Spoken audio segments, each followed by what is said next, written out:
Welcome to Journey of an Aesthete podcast. I am, of course, your host, Mitch Hampton, and we are joined, blessed, fortunate to have with us for the second time around, special guest, Joanne Davis Woods, right? That's right. That's you and my partner in crime, girlfriend. I don't know what term we're using these days. You keep changing the terms on us. But so why are you on this episode to talk about Joan Didion? And this is our third in this series. For, I developed, as you know, maybe don't know, a couple of years ago, the idea. It's not my idea. It's actually Laurie's idea. Why don't you have a book lunch? And I thought that sounds good. Books, be any book you want. That's a good idea. And so I've done all these books, and now I decided, as you know, there's two precipitating events. It was this was published this year, right? Notes to Jon. And then I thought, wouldn't it be interesting to just do something on Joan Didion and, the end of her life with Quintana and JohnGregoryDunne, in integrating these factual things about her life, and inquiring about the relationship between art and personal biography, or, the context and all that.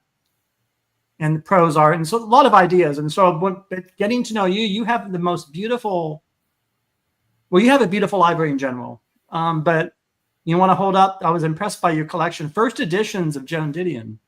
Look at that. Here we have. As plain as it lays. Really incredible. The original snake cover. She always wanted to keep the snake where you could see it. That was from the book, right? From the novel. Yes. Was that in a lot of places? That's her. It's kind of a personal mantra for her. Right. Then we have a book of common prayer. Well, that's a late 70s novel. Do you mind turning it over to see the pictures? I love to see the pictures. Yeah, look at that. Looking at these books, like I don't have that. I have, of course, as you can see back here, the White Album with the 3 colors on the top shelf there. But what I've been doing is I've been collecting these Library of America books, See? Like the early and the late. It's great that here's a great photo. Oh yeah? Yes. Yeah, that is a great photograph. Which book is that? That's It's Played as It Lays. Oh, you have 2 editions, or? No, this is. Oh no, it's the back. Oh, okay. Yeah. That's well, before we start talking about you or talking about this series and the books, did you want to say something about the artistry of book design, of book publishing? Because this immediately comes to mind. Was that a thing in the 70s, 80s, 90s? I don't know. 60s, 70s, 80s, of just a care and maybe concern about the aesthetics of publishing, that, you bring anything into the world, it's a book, you want it to look good, you hire.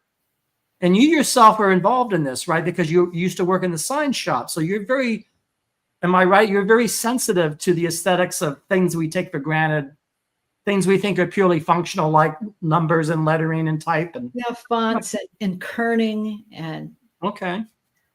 Kerning has to do with the spaces between letters. Okay. And, the level, sometimes you'll also see, this fascinated me as a child, where like an F would sort of blend in with the next letter in the word. Huh. So you had like an I after an F, the dot would kind of be subsumed by the crossbar on the F sometimes. And, just little things. But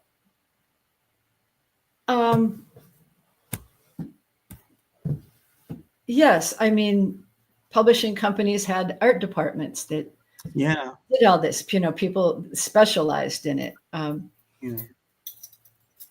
They had like years of experience, as opposed to, Microsoft Word and where we are now, I guess. Yeah. But you have an intimate relationship with this because that's been part of your work. What I mean is that, not to get too far off topic, but when when did you have the sign shop? What years would that have been? Because you mentioned it a lot. So I had thought about getting into signs, back in the 80s, but it was after I left the studios.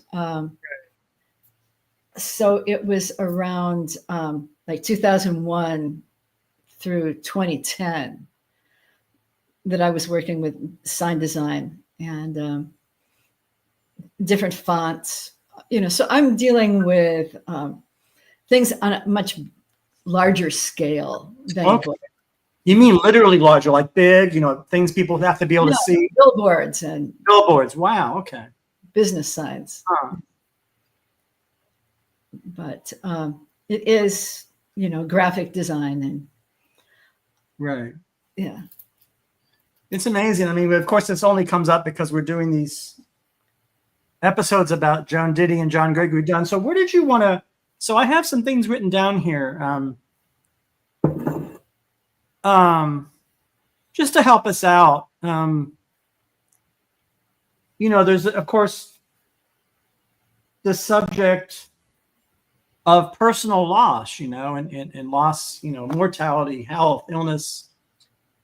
There's also the subject of geology, because I wrote this word down because that's in all the books. She starts, doesn't she, when she says, I'm going to write about Los Angeles, write about California. There's geological, almost like earth-centeredness in her writing. I'd forgotten about that. And it gets too far off topic, but these are some of the things I thought.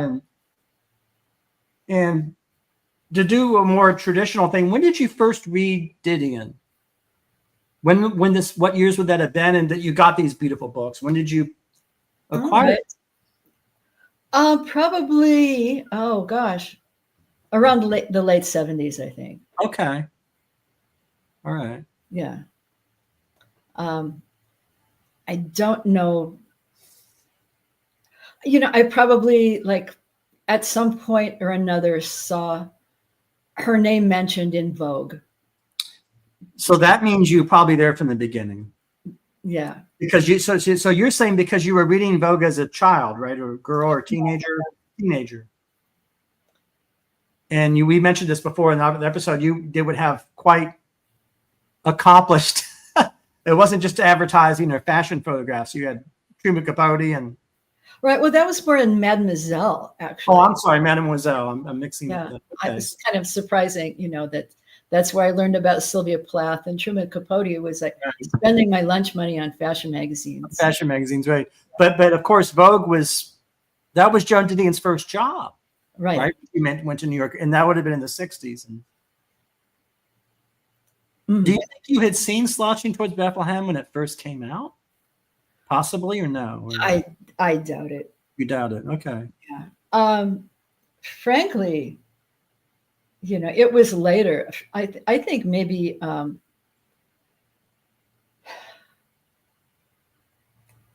maybe it was the White Album. Yeah. Yeah. Behind me, right up there. Yeah. Right over Sly Stone and.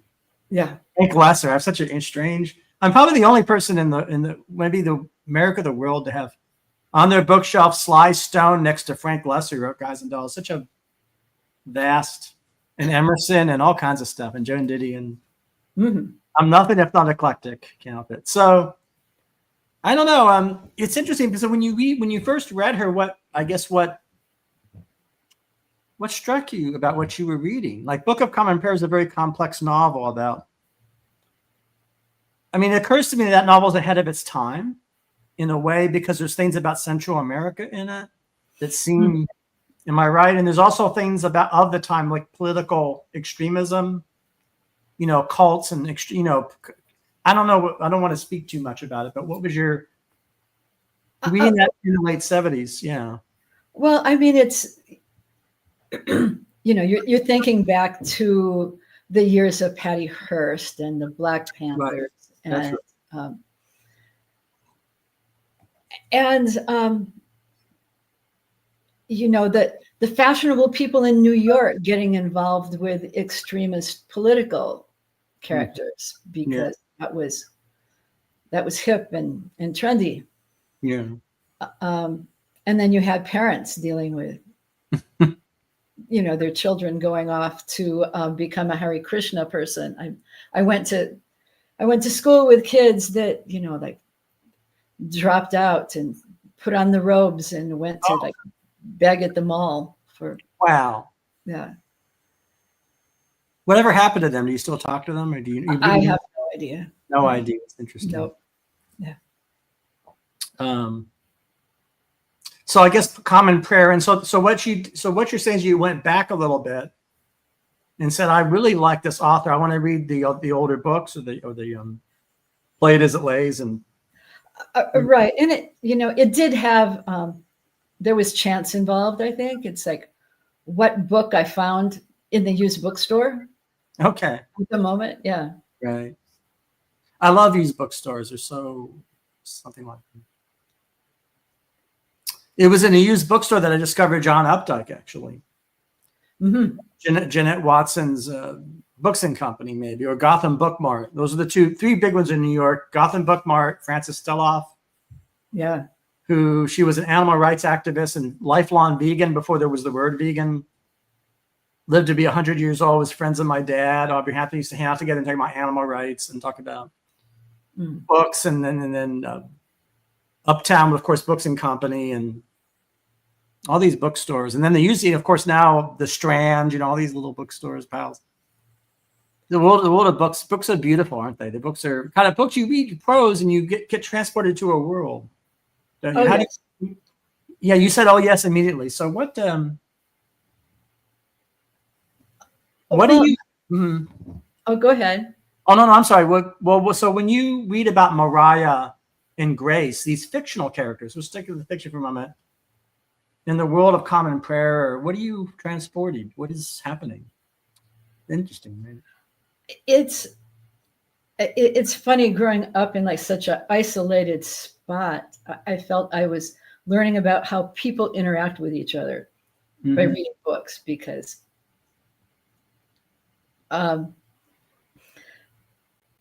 it was like so isolated. And then I ended up later thinking, in real life, that wouldn't really happen. That's just the sort of thing that would happen in a book. Right. Is that what you thought at the time, or? Yeah. But of course, things happen in books happen in life, right? Or is that? I am realizing that. Yes. That's an ongoing journey. Well, I mean, like most of these books, nothing is really pure fantasy. No. Yeah. You can't make this up. Remember that expression? Oh, right. All these expressions from the analog days. What was on? You can't make this up. And what's the other one? There's a lot of them. Life imitating art. All these kind of.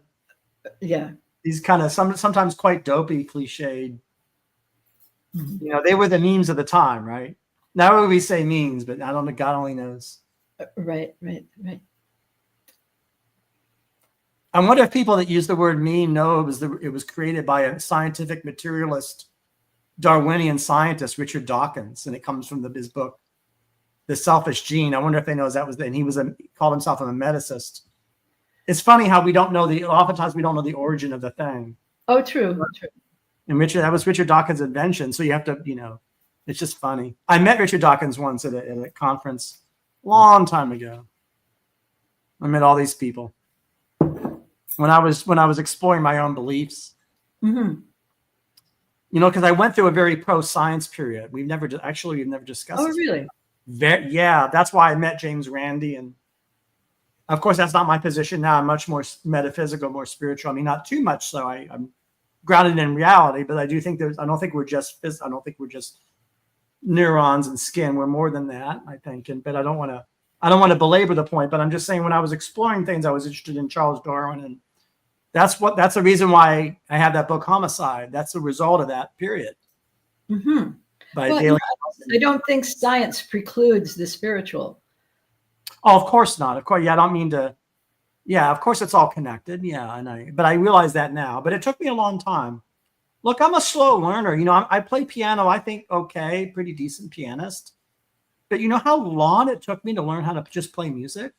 it took years and years of a lot of work to try to figure out how to do this thing I love. So we all learn different things at different times, and we don't, you know, to be truthful, we don't start at the same level, do we? We have different strengths, skills. I don't know how we got on that subject. I guess because we were talking about, about our awareness of the cosmos, or what life is, or science, or spirit, of all the rest of it. I mean, I know in earlier episodes I said that I thought Joan Didion was a rather spiritual writer. And I wanted to mention this, that at her deathbed book, in Tracy Doherty's book, the very last thing she was reading before passing was my favorite book of all time. Oh, what was it? Zen Mind, Beginner's Mind. That was Joan Didion's favorite text, and that's my favorite text. So she's literally on her deathbed reading Zen Mind, Beginner's Mind by Suzuki, and I was introduced to that. So I don't think again, synchronicity. I don't think that's random. I think that, you know, in a sense, I was led to Suzuki Roshi, and she was too, and yet she was going to the Episcopal Church every day, and so I think there's something there. You know, I don't think she's Joan Didion. Yeah, there's something there, but your thoughts on that? I don't know. I just kind of.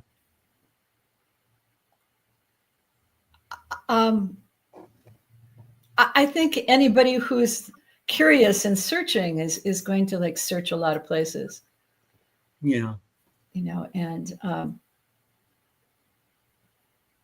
she, you know, her mind wasn't at rest. She was always looking for, I don't know, ways of expression and correspondences in life and geology. You know? Yeah, geology is important. And that may be one of the things you might have loved about her work, right? Because you were already interested in such things. So there's this connection between aesthetics and your love for nature and your love of the earth. There's something there, I think. And that's, it might even connect with that snake on the cover of that book. I don't know. Well, you know, you need to keep the snake on open ground, she says. But but I think spirituality and aesthetics and love of the planet that we live on are all very connected. Yeah. I mean, absolutely. I mean, it's true. And I remember Joan Didion. There's in this long 3-hour interview that she did that I'm from C-SPAN. These long book notes, that series they had. She says in the midst of this interview, she says, "I have no patience for cynicism." She says, "It's not in my vocabulary." And there's another quote of Joan Didion where she says, "Evil is a result of not enough seriousness," I think, or evil arises when people or and then, well, these are just propositions or opinions she had. Evil is the result of. She didn't say, you know, basically that someone's not serious enough, that's an opening for the worst, you know. So she's there's a moral seriousness in her work, which is it's interesting because she's also was in California and had these parties at the Franklin House, right? Did you? Oh yeah. So I know that you were kind of where do you want to go? But do you want to talk about this crazy psychiatrist John Wayne in the blue suit that was helping her in Quintana, or talk about? I know it's a sensitive subject, but I did want to talk about, you know, loss and talk about because you are a widow, correct? Is this? Yes. And you know, that's such a JT was your husband's name, right? And he and you. So this is interesting. He and you worked in the same field. Right. So yes, we met working together 7 days a week, 12 hours a day. That's amazing. That's just so amazing to me. It actually is a lot like the stream I just did with the husband and wife both actors. I'm always fascinated when people love the same thing, and maybe that's the way people come together. I don't know. Maybe it can happen that way, that there's a shared vocabulary and right. No.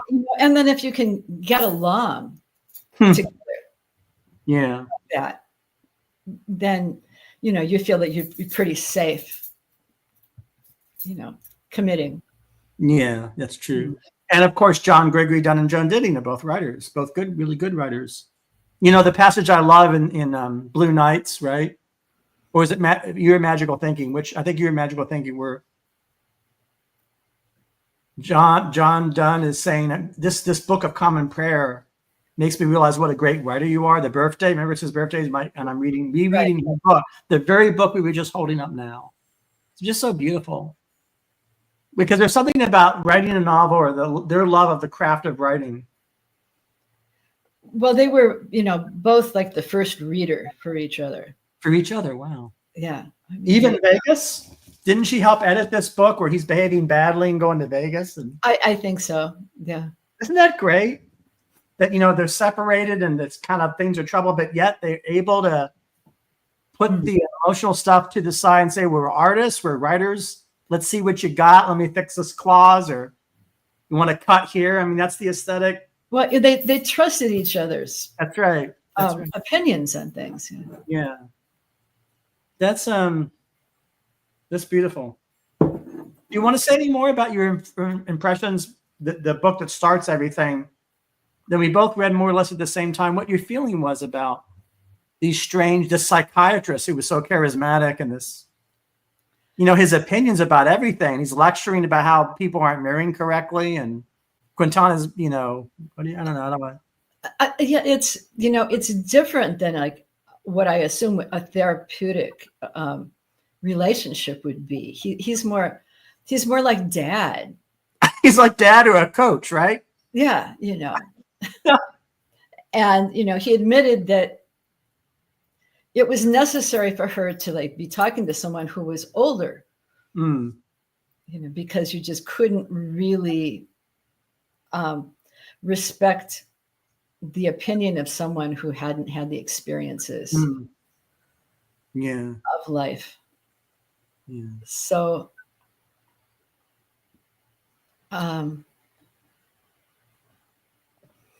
it seemed like, though, it seemed like he was winging it a lot. Really?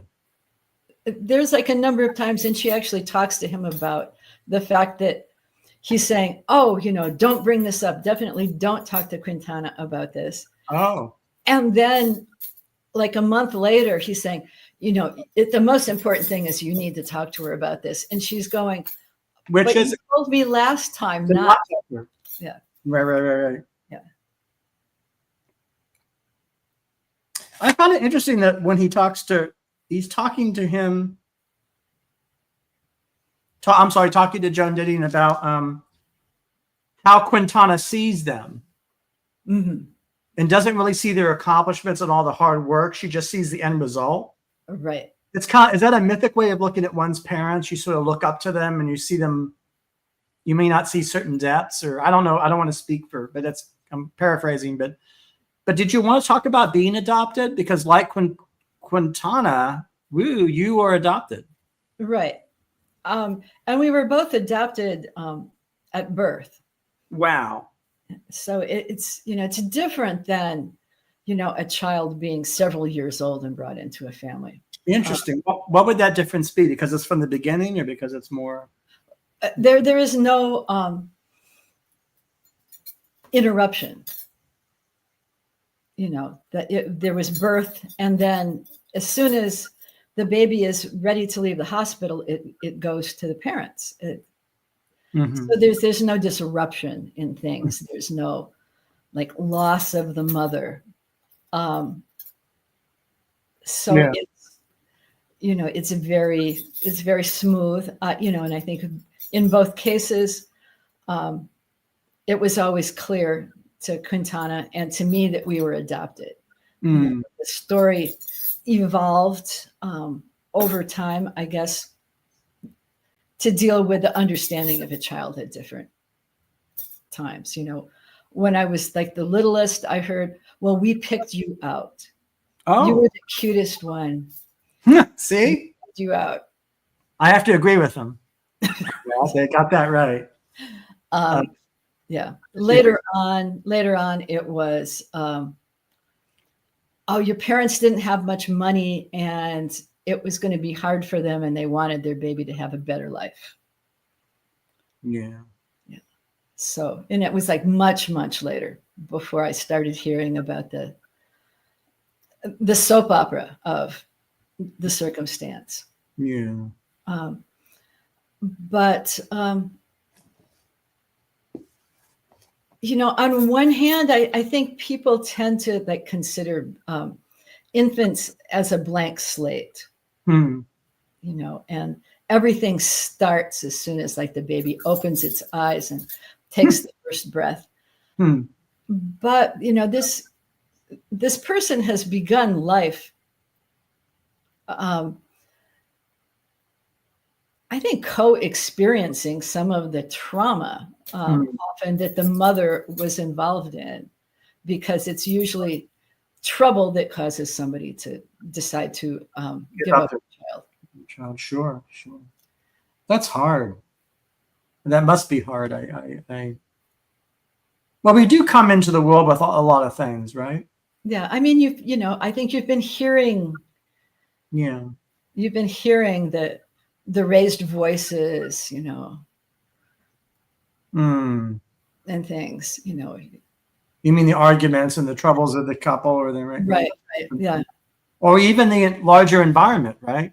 Right, you know, and the adrenaline and the stress hormones. We have a message here from India. This person, hello, welcome, says that they're watching from India. I wish I could pronounce their name properly. I'm not going to, out of respect, don't want to butcher their name. Shiv, I think, says that Joan Didion's writings have had a profound impact on their writings. Interesting. People coming in and, well, welcome. It's international, global, no boundaries here on the show. Aesthetics are everywhere, as spirit is everywhere, and as geology is everywhere. Oh, that it is. That it is. Geology's, yeah. So culture and art is everywhere, right? Right. It's beautiful. So yeah, but I wanted to. Do you feel is it too forward or too specific or too intense for me to ask it when you read Your Magical Thinking? How much is in your experience of the past 4 years, 5 years, if you want to say 5 years, if that's what it is. There were many like striking similarities, like I really have to say. And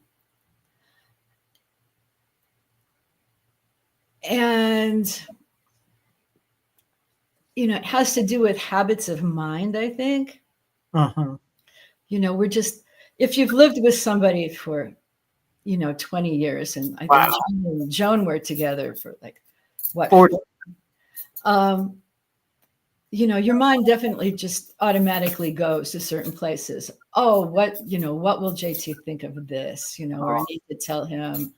And then there's the other thing when you start dealing with possessions.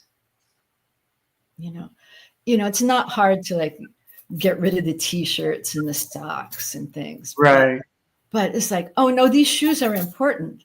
They're important. Yeah. Yeah. I mean, no, I didn't think he was going to come back and need them, but in my mind, it was definitely that these are not to be just thrown out lightly, that somehow they need to have someplace to go. I mean, this book, that book is filled with all of that. Yeah. Yeah. And, you know, after a point of time, even though, let's see, let's put this together. Yeah. Even though it continued that like at any moment something could be said. Yes. That would lead me to break down in tears. And I would tell people who wanted to ask me how I was, I would tell them that I'm better as long as you don't ask me. Ask me that. Yeah. Please don't ask me. No. Yeah. But ask me how I am. But you do realize that, you know, it's an ingrained habit of mind to react to, well, what would he think if I planted this bush here in the front yard? And, would he like the cat? Yeah. You're talking about William, your cat, or yeah, cat. William. Well, I sort of feel like, as you know, I have enormous respect for him and that marriage, enormous respect. That would be a whole separate discussion. It's a very delicate thing. The way that I see the world is a very delicate thing when people choose people to be in their life, in whatever capacity. That's a very delicate, sensitive thing. By which I mean it's the purview of those people. And sometimes, unfortunately, the world could come in and wreck it. Maybe so. It's not just that if it doesn't go right, it's not just that those two people wreck it, but sometimes outside forces want to come in and tinker with it. Who knows? Job problems or career, or any number, or the families, the in-laws, right? Old jokes about in-laws from the analog days, and all right. Well, and then like stepchildren, right? Oh yeah, if somebody has a previous partner and all the rest. That's part of it. So you resonate. So I wanted to bring this up because it's important to me in the show, the issue of prose style. What I would call the soul of the syntax, the soul of syntax. Syntax is the soul of writing. Of course, in Blue Nights, the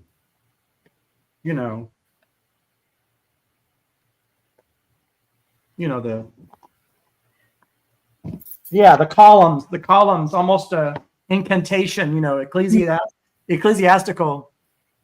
Do you feel when that's, or the lists in magical thinking of the items of his clothing are going to Brooks Brothers, and the suit and shirt from, I'm happy that JohnGregoryDunne dressed from Brooks Brothers. That's a good taste. Is that resonate with you, that prose style? Is it as opposed to another way? There's a lot of different approaches and that you can write about something. Right? So I like the layering of it, and the visualness of it, but also it brings it to the forefront in a way that weaving it into like prose over several paragraphs wouldn't do. And I think it, kind of harkens back to the way she loops around and comes back and repeats. Yeah, she does that. That's repeats things. But, all those pieces of clothing, she'll mention, oh, this robe that we bought. And it was like 40 years before. So there's like a whole history embedded in those pieces of clothing. It actually, getting back to Brooks Brothers, it's when Brooks Brothers was good.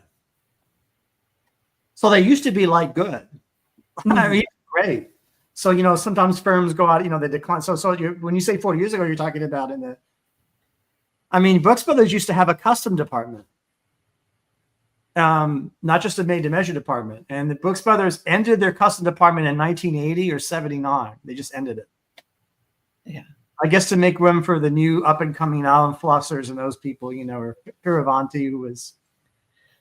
It's when you could go to Brooks Brothers at the mall, Right. Well, the malls hadn't even come in yet, really. I mean, they had, but malls is more than 80s, late 70s.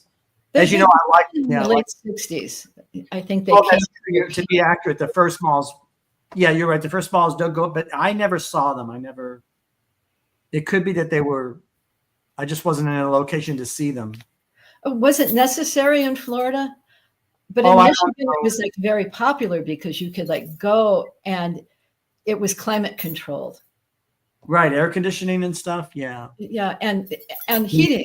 Heating. Of course, heating. You're not going to like hang out downtown in Lansing when it's like 10 below. No, of course not. But so are you saying that the earliest shopping malls were in more rural suburban areas I think they were maybe more in West in the north because of climate. Okay. Yeah. And it was, is the agora of the time for the teenagers. Agora, yeah. It's interesting to think about how time passes, right? And people pass, so Quintana and JohnGregoryDunne.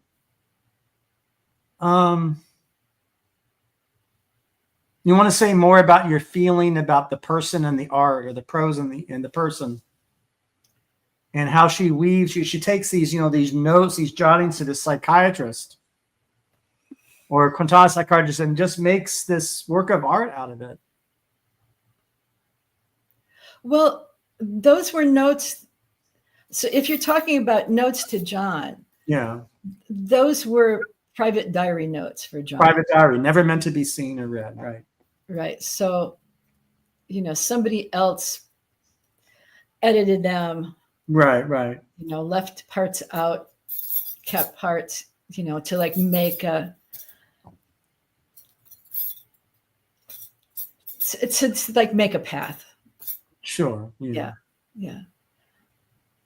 So,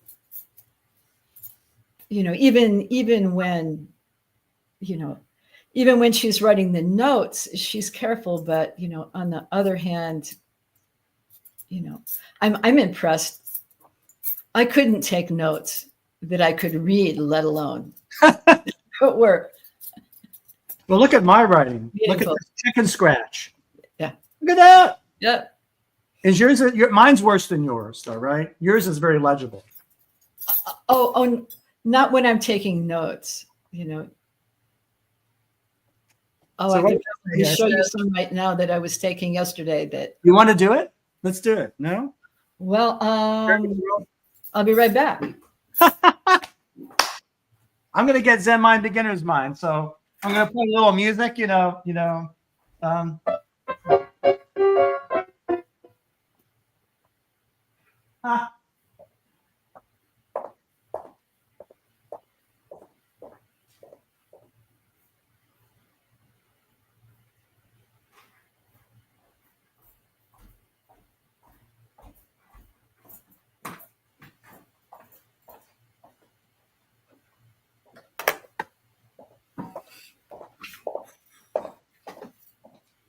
So look what I got.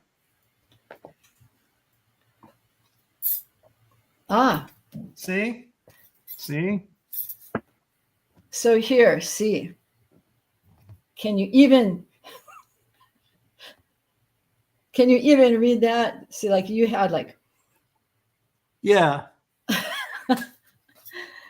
So because, I don't like always deal with parallel lines, and then I come back and stick things in the middle up above, and it's more and more incoherent. It's really remarkable to love somebody, like the love that we have, meaning you and I. And then it's interesting, and I feel sometimes the world, and I don't mean, and when I mention the world, I'm not talking about you and I at all. I'm talking about actually biographers like Annaleek. We could talk about, Annaleek's Vanity Fair interpretation of, Noah Parmento was the real lover, the bad boy, the kind of rock star type artist. He wasn't a rock musician, but he was, he's the one that told her to date John Dunne, or to, He was kind of like the fixer. But I mean, those are what I want to say about that. Those are very contrived, artificially, not entirely truthful ways of talking about people's lives. Because my take on that is, yes, that man was important to her, Noah. Mm-hmm. And they were lovers, I guess. But we all know hundreds of people in our lives, or a handful of people, not just one person. And as I said, that marriage with her and Dunne was powerful and beautiful. It's this kind of mentality. Do you notice that the mentality of comparing and judging, evaluating? I don't have a lot of I have to say patience for that. But I guess that's natural. That's what biographers do. That's what they're. It's what do you think about that? That's kind of. Well, I mean, there's a question of scale, I think. Yeah. Writing a biography gives you more opportunity for like the subtleties and complications and details of your subject's relationships. But, a magazine article in Vanity Fair, is necessarily going to like just hit the high points. Yeah. Or the most obvious ones are the most. Right. Also, the other problem too is the most attention grabbing. Exactly. Which could be a problem as we live in a culture now, one of its vices, if not outright sins, I would use that formulation, is it just wants to grab your attention based on viscera, blood and guts and lust. Well, it's still that if it bleeds, it leads. If it bleeds, it leads was the analog age. That's the right. Which reminds me of have we watched Up Close and Personal yet together? We have to. Speaking of Monster and. Right. Yes, I have to because I finished reading Monster and yeah. Same here. Do you want to talk about Warren Beatty to Robert Redford? Who was the female star? All those notes that they're given about Warren Beatty. We can't be dating somebody younger and got to make him younger or make Jessica Savage older or I don't know. It's always about relatability of the story. Jessica Savage story. Yeah. Can we Can we make this a happy story? Happy. Oh, yeah, the happy ending and how we're going to. Yeah. But if you think about the two of them, they're not just a great couple. Power couple would be the phrase they used to use also in the analog age. They wrote some great movies. I mean, real true confessions about the Catholic Church, Robert Duvall and Robert De Niro. I mean, that. Is it Robert? Yeah, Bob De Niro, Robert Duvall. Panic at Needle Park about junkies, and even I like Star is Born. I love Chris Christopherson and that, and Barbara Streisand. But Up Close and Personal, I guess, is a weaker film or made for money, and I guess. But they're working. Well, you sign on, and then things happen. It's all up to the lawyers and the lawyers. You say it's off to the lawyers. That's funny. Well, I mean, yeah. A Star is Born evolved way past their preliminary 3 drafts. Okay. The contract that they had, right, due to their lawyers, gave them screen credit, right, and royalties. It's important. It's important, yeah. Important for them, of course. And, But it's interesting that just writing so many good movies, that's an accomplishment in itself. I remember Joan Didion's criticism of Pauline Kael is Pauline Kael doesn't understand how movies are made. As you know, Joan Didion is kind of wrong about that because while Pauline Kael was writing her supposedly mistaken essays on Hollywood, she was in personal relationship with Paul Schrader.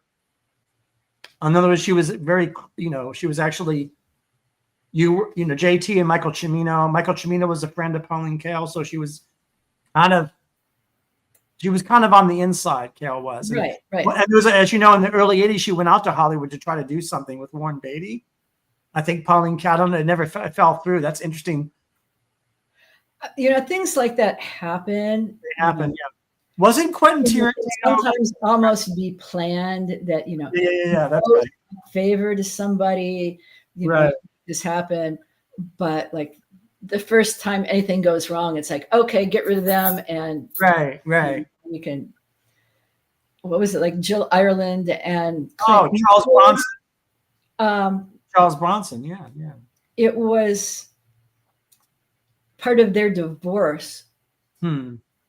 That she would get a contract with Warner Brothers to do some shows. Okay. It never happened. Happened. She never got to direct. It was just kind of a formality that was like written in, that lawyers, it's a lot about lawyers. Lawyers. Yeah. You think the lawyers are like a fifth column? Is that the metaphor you would use, or no? Is that not quite? Mhm. What is it? I mean, what are the lawyers are like? Kind of their own. They're like a company unto themselves, or like a. Remember Big Brother and the Holding Company? Did you ever see them? You're too young, right, to have seen. I am. But part of you wishes you weren't that young. Part of you wishes you had seen. Well, no, actually, like the hippie thing was not so much my thing. It was like the London scene. That, very different. yeah. So it's about Gene Shrimpton and David Bailey, right? And yeah. The early Beatles, the early Stones, Twiggy. Yeah. And my favorite movie of all time, Blow Up. Yeah. 66. It's a different, and because that's Eric Clapton and the Yardbirds, right? That's Jeff Beck, and that's a different 60s, isn't it? That's not San Francisco. Yeah. No, I mean it's all good. It all has an interest, but I mean it's it's interesting. Warhol, not. Oh yeah. Not the Grateful Dead. Yeah, Grateful Dead. People love the Grateful Dead, though. That they do. People love a lot of things. But our show is very inclusive. If I would love to do an episode on deadheads on my show, and have roundtable of deadheads talking about how they follow the dead. Mm-hmm. Hell, I would do a show on Dave Matthews fans. Doesn't matter that I don't have to be crazy about the music, but just the scene. That's its own interest of deadheads and the scene. And there's so many dream episodes I haven't done. I'd love to do an episode on Altamont, and of course Albert Maysles is gone now, but is Charlotte Zwerman still alive? All the documentary filmmakers I love. I don't know. You and I have been watching all these great movies, and some not so great movies, I guess. But Robert Redford and Michelle Pfeiffer. I mean, that's I don't know. Yeah. I guess they were Hollywood for the 90s, right? Early 90s. Yeah. Have you seen Legal Eagles? No. Legal Eagles is Robert Redford and Deborah Wainer, I think. 1989, 1990. Yeah, I was on the road a lot then. Oh, yeah. That's right. It's interesting to think about these stars when they're kind of getting a little bit older and what they do with the stars, Mm-hmm. I mean, it's been 89. Oh, that's when I went to LA. Yeah. Oh, yeah. That's when you first entered the industry. Yeah. So you were in the industry while Monster was happening, right? Living off the big screen while JohnGregoryDunne is, That's your era. Kind of, yeah. Because that era is 94, 93, 94, those 90. That's when you worked on Seven with David Fincher and LA Confidential with Curtis Hanson and Speed. Right. And Dracula of Coppola. Yeah. I think it's a beautiful Gary Oldman. That's a I know I don't want to repeat ourselves because we've discussed it. I said, was Dracula? It's hard to pick a favorite, but Dracula's. Well, I mean, the sets were so extravagantly wonderful. Yeah. And I felt I was working with a lot of the best people in the paint business. I mean, working on a movie like Dracula in the 90s for Coppola is kind of like, I have to say this. Do you realize, Joe, that it's like working with Visconti? It's that good. Or Kubrick. It's that level of, I'm just saying, for what it's worth, whether you like that Dracula. I prefer Frank Langella's Dracula and John Badham. We're all different. That's okay. Mm-hmm. But I mean, just that quality of filmmaking is just. Yeah, I felt lucky. But, the one that we did in the Philippines, making the Philippines into Thailand. Oh, yeah. Pretty amazing. Well, as you know, that's one of my favorite filmmakers. You know who we're talking Jonathan about. Kaplan, yeah. Jonathan Kaplan. Yep. That's the same reason I like Ben Shahn. And I like all the murals in Asheville that we disagree. Not that we disagree, but you're a little more. Do you think that's left over from my activist days? Mm-hmm. Activist social justice days. I have a weak spot for people's art and what is it, Ben Shahn and the I would probably like them more if it would let me make them look weathered and faded. right. That's when I'm in Asheville and I go by some of these murals, I'm really moved. I mean, there's a real beauty to, direct utilitarian functional art that serves social justice. I mean, it's not my favorite art. Actually, it's kind of lower on the list. Like it could be tiresome, and it is overrated, I think, by the left. But it still has immense value, and I have a heart. When I was growing up, that was very important. The idea of art being committed to a cause, or committed to, And there's a part of me when I read sentimental fiction. Is that Joan Didion's essay about racism in the Central Park jogger case? And the part of me appreciates the politics of that piece and her take on it. That's not my favorite Joan Didion, but it's. What do you make about her change? It's unusual for someone to change politically in their lifetime, right? Like that, like she does.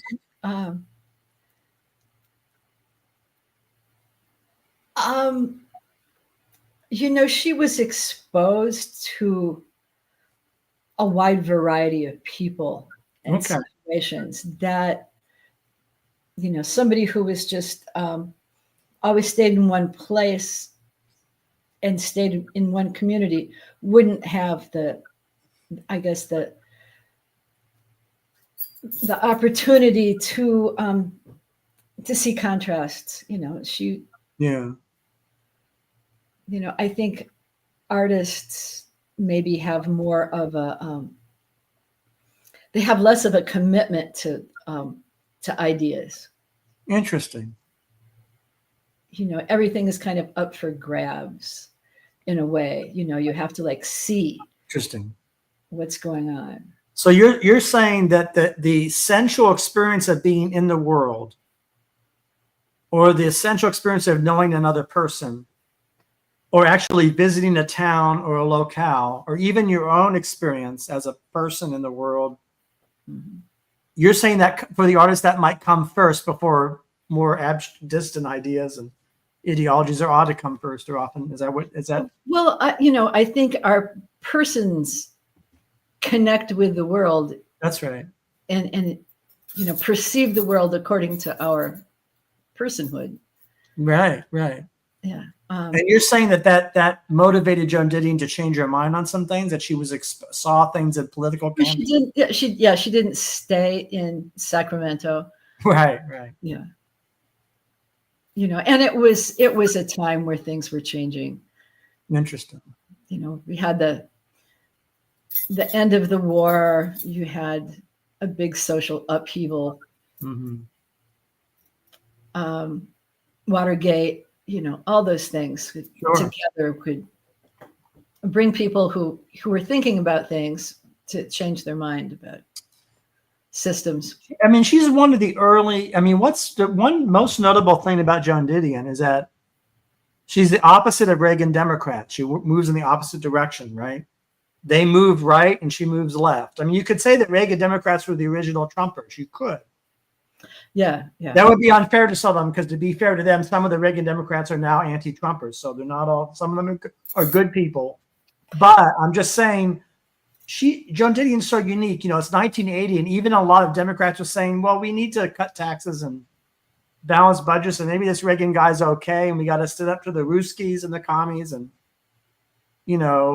those air traffic controllers are a pain in the ass and they're greedy. No, Joan Didion's not buying any of that. She's saying there's something wrong with Reagan. There's something not right here. She sees that early on. Is that because she was exposed to him in California? Well, I would think that would be part of it, plus the fact that she has connections to the show business world. That's true. Yeah. so, she understands more of his position as a propaganda. Right. You mean the machine around him, or him? Right. Yeah. Showing for Chesterfield cigarettes, or who did he have? A number of like big business people that supported him Right. candidacy because he didn't have the money. They didn't have the wherewithal. They thought he would be a good candidate to support their agenda. But Reagan himself changed, because Reagan was almost a socialist. I mean, no, you understand. He was a hardcore pro-FDR, pro-new, anti-Nazi, New Deal union leader, Screen Actors Guild. So that's interesting how he knew what side of the bread was buttered, So you're saying when it was fashionable to be on the left, he was left, and was fashionable to be conservative, he became conservative? Well, he might have been sincere supporting the left, but, as time goes on and as years go past, I guess people want their financial security and their importance and what. Yeah, Joanne, I still audiences might not know. I had a Jane Wyman was right button. So can you imagine me at the age of 12, 13? I must have been a weird teenage boy to be wearing Jane Wyman was right buttons. Do you know what that's a reference to? Jane? Who was Jane? Yeah, his first wife. Yeah. Yes. Oh yeah.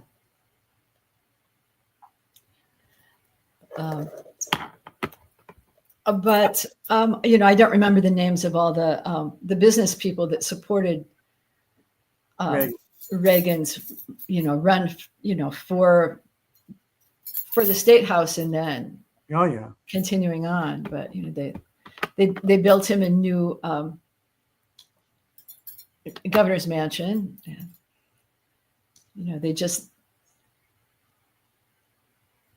I think they didn't have the financial wherewithal to do any of that on their own. No, it's interesting because it connects very much to Run River, and of course, you just finished Run River, right? So you went back to her very first novel, and I was rereading Where I Come From, in which she excoriates herself, right? She says, "This is a false book. This Run River, I was wrong. I bought into the mythology of the capitalist self-made man. And California's really based on stealing and plunder." Again, she becomes almost a rabid leftist, attacking the colonial, if that's the word. I won't say colonial because it's inside U.S., but the big business imperialist project of stealing from the natives in California. And the real, as you know, I think it's both. California is beautiful, and there's things to admire in California, and in the California spirit. But it's also, Chinatown. It's also the movie Chinatown. It's also rapacious and greedy, and she comes to that later and writes this sort of almost. I guess what I'm saying is that's a sign of the greatest artists. They can change their mind, right? Because they're being motivated by their actual experience. They're being guided by how things feel, because they're not guided by a preconceived notion, or they don't come with it. They don't. Is that the way to put it? I don't know. They don't. Right. They're always willing to examine. Yeah. So I brought Zen Mind Beginner's Mind. I don't know if you want to crack it open and look at it. Is it too? I don't know. Oh. I don't know. I just came across an article that my friend Alan Anderson had posted about Suzuki Roshi's later life and death. Really? Yeah. Are you going to send it to me, or? I can do that. What did you think about the piece? What is it? I'm kind of excited, but So it was written by somebody who was there, who was wow, in the San Francisco Zen Center. Yeah. That's You like Alan Anderson. He has a good book, right? Yeah. Yeah. He's a good bass player. He is a good bass player, very good bassist. Great jazz musician, great bass player. Maybe I should have him on the show. Is there a way I would like to. I mean, is there a way to yeah, I can contact him.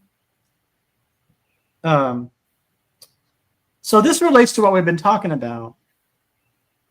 And this is my favorite passage from the text.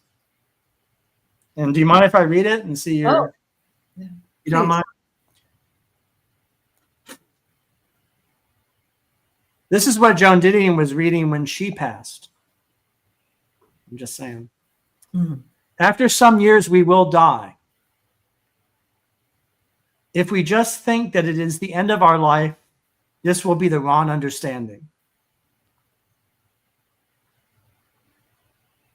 But on the other hand, if we think that we do not die, this is also wrong.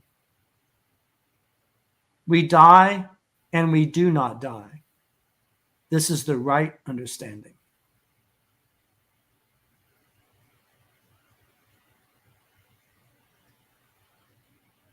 Some people may say that our mind or soul exists forever, and it is only our physical body which dies. But this is not exactly right either, because both mind and body have their end. But at the same time, it is also true that they exist eternally. And even though we say mind and body, they're actually two sides of one coin. This is the right understanding. So when we take this posture, and that's Zazen, the posture that, right? Lotus. Yeah. Lotus. It's called Zazen. When we take this posture, it symbolizes the truth. When I have the left foot on the right side of my body and the right foot on the left side of my body, I do not know which is which.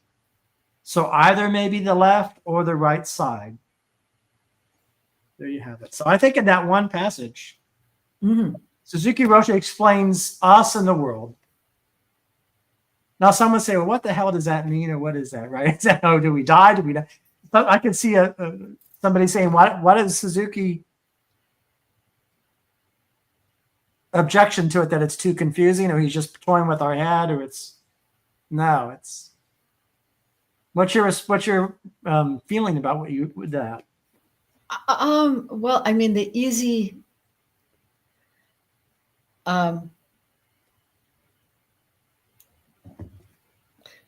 thing is to call on quantum mechanics. Really? Huh. So the particles have wave properties. Waves have particle properties. A wave, by definition, extends to infinity in all directions. All directions. Yeah. So that everything is interspersed. Everything that is infinite. Huh. And it's all contained within everything else. I guess that's why you're pretty adamant. You've been adamant to me, to me, maybe, if that's I don't know, that science and spirit are one. Mm-hmm. You've said in this very episode that, people make this false separation.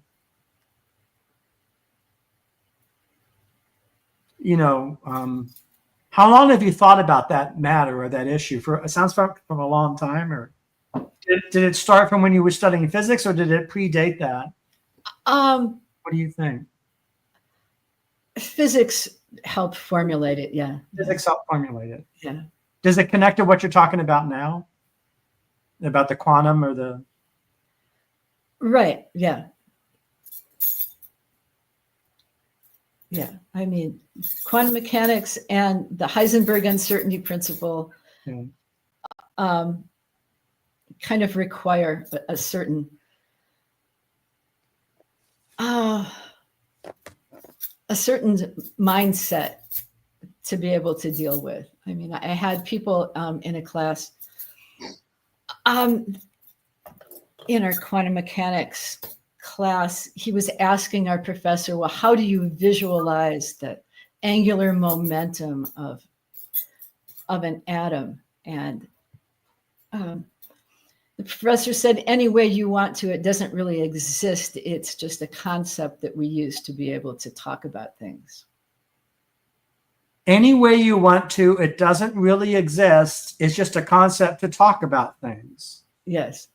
But would you say the thing talked about does exist?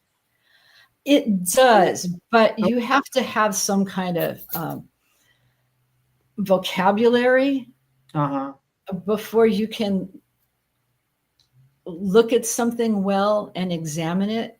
You have to separate it out of the whole to try to find out how things function. So, you're going to have to make some labels. It's necessary to have labels. Necessary to have labels. So are labels kind of like a boundary in a way? Or are they similar to how humans need boundaries? Or yeah, signposts. Signposts. Yeah. So labels like this is blue. Okay. This is red.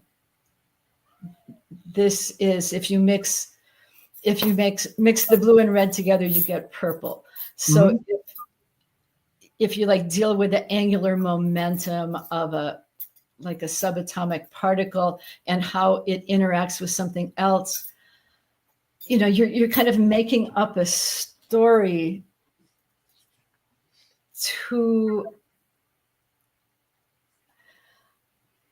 explain how something happens that you have seen. But it's a story. Yeah. And it's valid as long as it continues to be valid with observed things. Once your hypothesis starts falling apart, well, then that story is kind of obsolete. And that's where science is like an ongoing project. Yeah. It's not a set of rules of this is how things are. It's a process for finding out how things are. So you say science is a journey of finding out how things are. Yes. It's not a static, right? It's not it's Right. not. Yeah, it's an ongoing discovery. Is that similar to reading Run River for the first time, being her first novel, and then realizing that Joan Didion had moved on? Right. From her myth of California? Yeah. You just keep refining. And then all of a sudden more information becomes available, and then things have to be rethought. And you think she was doing that? Oh, she was doing that. Yeah. Is that what I'm doing now, living in a rural town, having spent 40 years of my life in the biggest of cities? Am I re-examining? I mean, I'm not. Am I? Yeah. That's new information, isn't it? That is new information. New information about bugs and birds and trees, right? Oh, yes. And mud, yes. And mud. What do you make of that, Joe? It's something, isn't it? Yeah. I mean, if we're all paying attention, we go on our journeys. And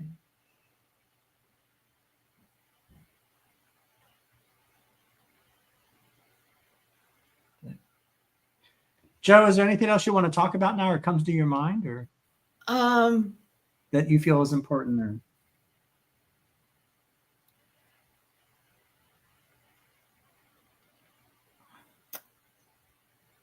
well, it would just kind of open up such a big digression that I think this is a good place to stop for today. So you've had enough of me. Yeah.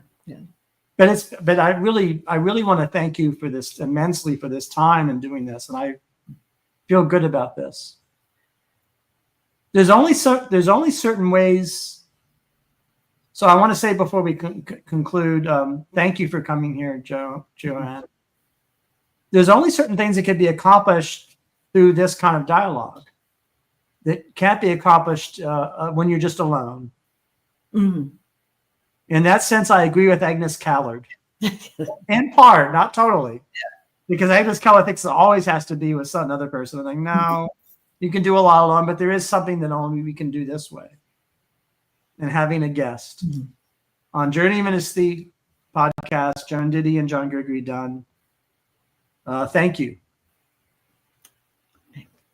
Thank you, Mitch. Yeah.